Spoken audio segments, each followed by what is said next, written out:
Hey guys, David here. Welcome to Digital Outlook, where you're going to find the best community in all of crypto. In today's video, can XRP do another 30,000% pump? So guys, without further ado, why don't we get to it?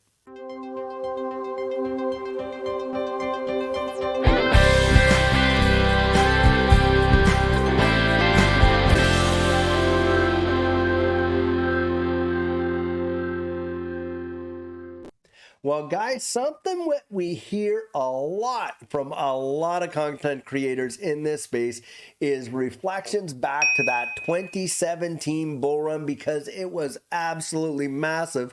But a lot of folks are believing that this next bull run coming, which is going to be a utility-driven bull run, is going to make 2017 look like child's play. Now, we've got a major technical analysis guy, XRP, coming out there and explaining how XRP did a 30,000% pump back there in 2017 and suggesting that it could potentially do it again. Now, guys, let's just take a look at Greg's analysis right here. Now, here we're talking about it. XRP, Gaussian channel, and ABC 30,000% pump. Now, I'll tell you what, I would be the first one in line to really want to see something like this happen. Whether it will or not, guys, nobody really knows that. And technical analysis, remember, is all theory. But as they say, history doesn't repeat, it rhymes. And this is where Crypto's coming out with it.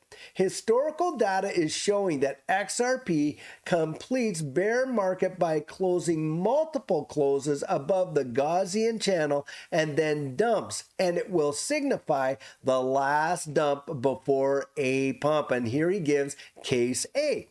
1. Multiple closes above the Gaussian channel. And here's case A, where you're seeing all these multiple closes above this Gaussian channel. And this is the Gaussian channel right up in here. And it's one of those technical analysis indicators, somewhat like the RSI being an indicator, different of course, but this is the one that he's using and pointing out his thesis here. So here we see these multiple closes above that Gaussian channel. And then, too, it dumps 30.5%, and bang, down it went. And then XRP takes 120 days to close again above the Gaussian channel, signifying the start of the pump. And that's what happened right in here. And this is where the A1 happened. Now, when that thing actually took off and started to pump really heavy up here, it went 30,069.43% when it did that. Now, he shows another example of that. Case B, right down here, multiple closes above the Gaussian channel, where we're seeing it right in there. And then it dumps 14.80% right down to in here.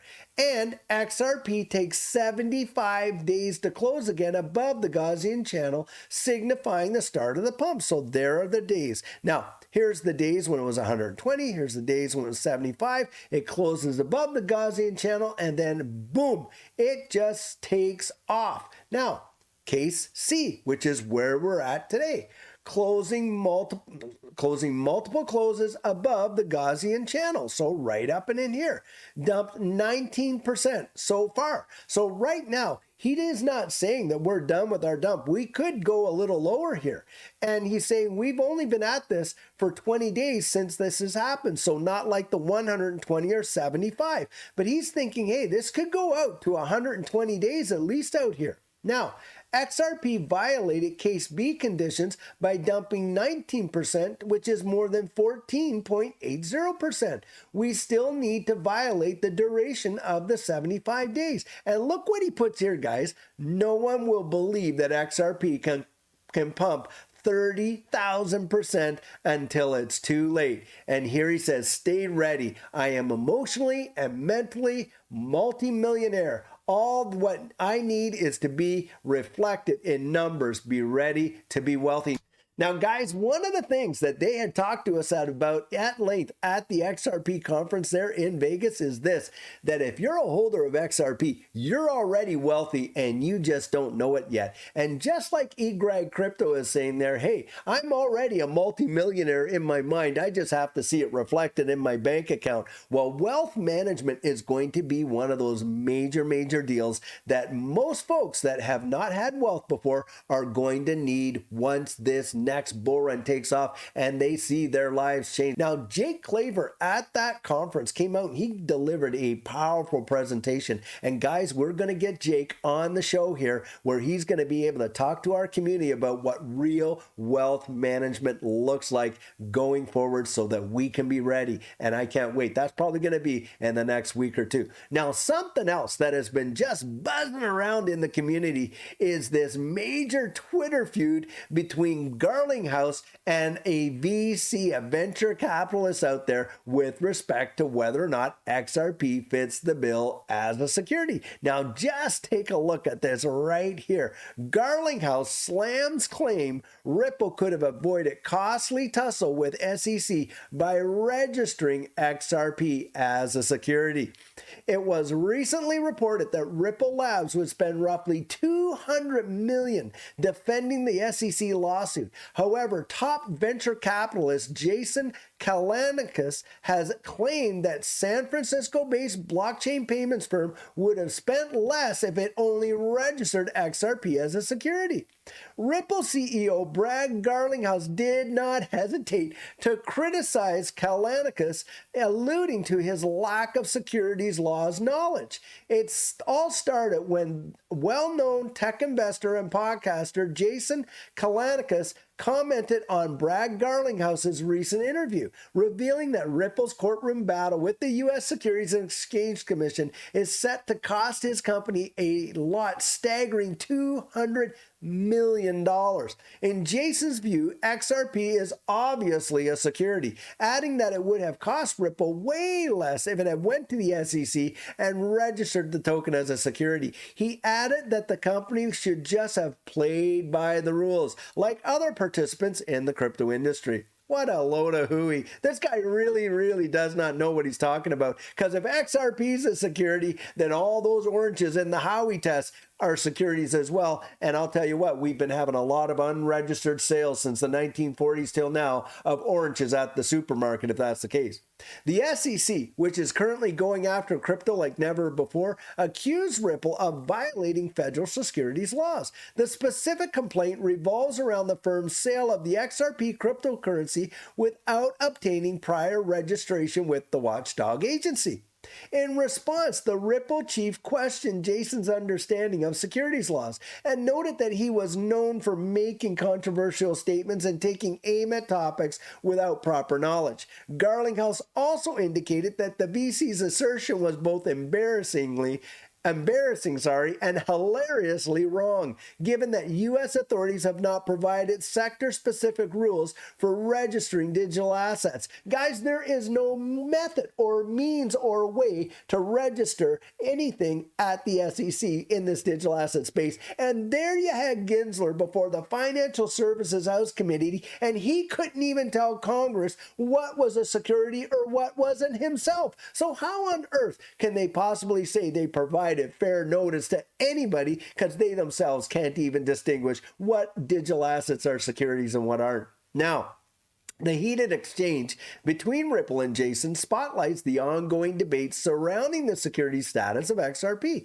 and the lack of a clear rulebook for cryptocurrencies in the United States. Guys, we don't have any regulatory clarity. So tell me something. How on earth is any fair notice being supplied, and how can any of these assets be absolutely 100% designated as securities? Guys, XRP is not a security, just like the oranges in the Howey test case. They weren't securities either. Now, if there was a contract, an investment contract for sale that included XRP, then yes, that could have been a security, but XRP itself is not a security. Now, attorney John E. Deaton, who is representing XRP holders, and by the way, met the guy at the XRP Vegas conference. Absolutely. What a gentleman and what a professional. And I'll tell you what, I saw humanity in John Deaton. They're out there dancing with his little girl. It was one of the most precious things that I had seen while I was there, and it was an amazing conference.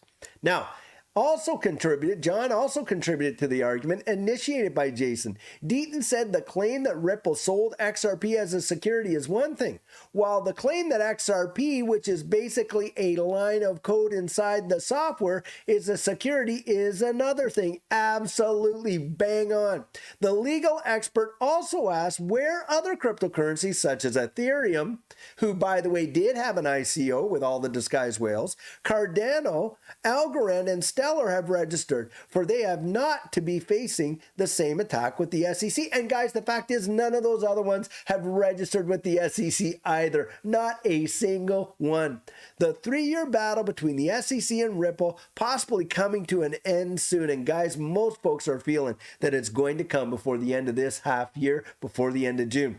It is expected to set a precedent for the treatment of cryptocurrencies, particularly altcoins, under U.S. securities and commodities laws. Guys, I think when we get a decision in this case, the impacts of this case are going to be absolutely massive. And in fact, take a look at the Howey test. There, that thing happened in the 1940s, and here we are in the 2020s, and we're still having to address that. I think this case is going to be the new Howey test, and it may last for another 80 years like that one has, even 100 years. Who knows how long, but I think it's going to be absolutely amazing. Well, guys, I'll tell you what.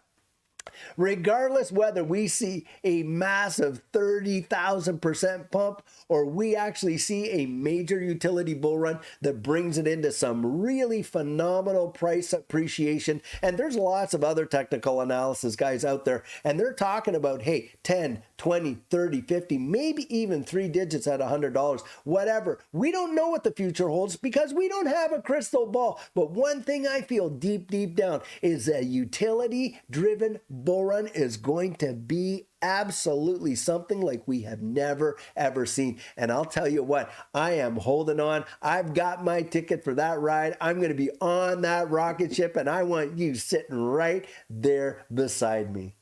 Well, guys, one thing I have learned in this space is having a plan can be the difference between making it and breaking it. And what our coaching program offers, that is where you and I can meet personally one-on-one for 1 hour over Zoom. And during that time, I share with you our personal journey in that last bull run and what enabled Judy and I to experience some amazing financial success.